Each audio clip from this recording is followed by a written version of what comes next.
Sir काय सांगाल, पक्षाने काल फॉर्मचं वाटप केलेलं आहे, उमेदवारी जाहीर केलेली आहे, तुम्हाला देखील उमेदवारी मिळालेली आहे, काय सांगाल आपण? भारतीय जनता पार्टीचे मी मनापासून आभार मानतो.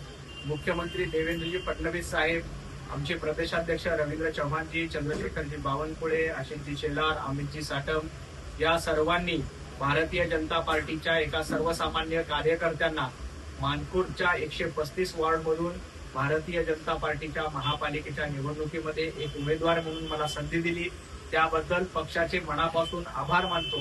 भारतीय जनता पार्टी असा एकमेव पक्ष आहे की जिथं सर्वसामान्य कार्यकर्त्यांना अशा पद्धतीची संधी मिळते. इथं तुम्हाला तिकीट मिळण्यासाठी कुणाच्या कुटुंबातच जन्माला आलं पाहिजे याची आवश्यकता नाही, तर सर्वसामान्य कार्यकर्ता देखील भारतीय जनता पार्टीचा उमेदवार होऊ शकतो. हेच भारतीय जनता पार्टीचं धोरण आहे.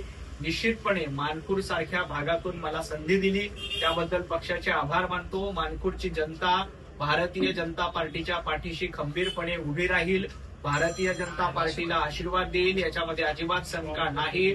मुख्यमंत्री देवेंद्रजी फडणवीस साहेब यांनी मुंबईचा विकास केलाय, मानपूर सारख्या भागामध्ये देखील मेट्रो आणली, त्यामुळे या सगळ्या परिसराचा एक विकास होतोय, चेहरा बदलतोय.